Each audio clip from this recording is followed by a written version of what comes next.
mayakan Boko Haram sun kai wa ƙauyuka 3 farmaki a Borno, sannan mayakan Boko Haram sun kwashe matafiya akan hanyar Maiduguri.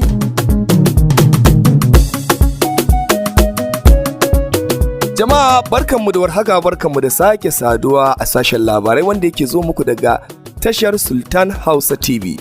Idan wannan ne zuwanka karo na farko zuwa wannan channel, kar ka manta da danna mana subscribing da kuma taba alamar ƙararrawa domin sanar da kai a duk lokacin da muka ɗora sabon shirinmu.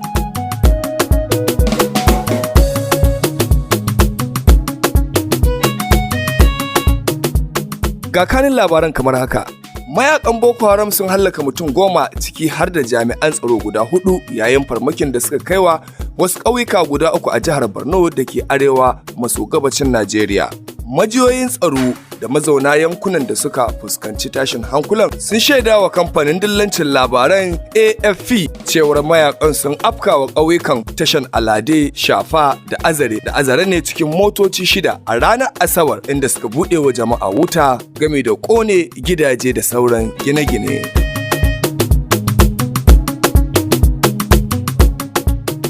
Ɗaya daga cikin jami'an tsaron sa kai a yankin Bulus James ya ce a ƙauyen Azare mayakan na Boko Haram sun ƙona ofishin 'yan sanda bayan kashe mutum 2 daga cikinsu, sai kuma jami'in civil defense guda 1 da kuma na vigilante guda 1.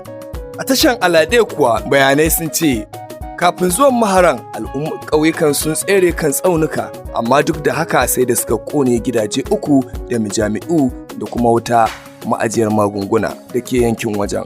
Yayin ziyarar wajen da ya kai wa ƙauyukan da ke ƙaramar hukumar Haul a kudancin jihar, gwamnan Borno Farfesa Babagala Zulum ya ba da umarnin samar da motoci 6 ga jami'an tsaro da ke yankin.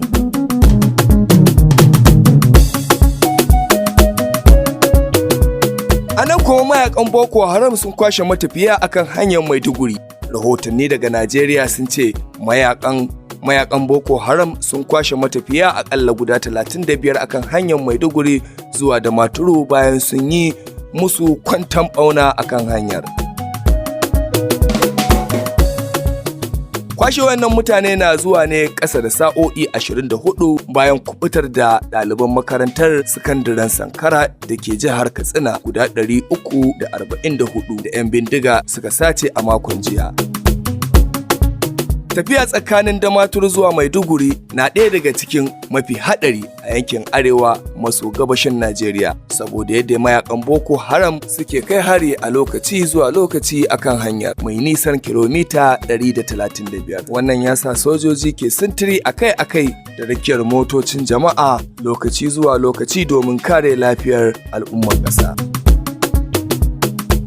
Majiyoyi da dama sun ce wani lokaci mayakan Boko Haram kan sanya kayan sojoji domin batar da kama wajen kai har-hare. Da haka ana muka kawo ƙarshen shirin. Don samun sabon labarai kar ku manta da Sultan Hausa TV da na alamar ƙararrawa da subscribing ta yadda a duk lokacin da muka saki sabon rahoto zai zo ma kai tsaye.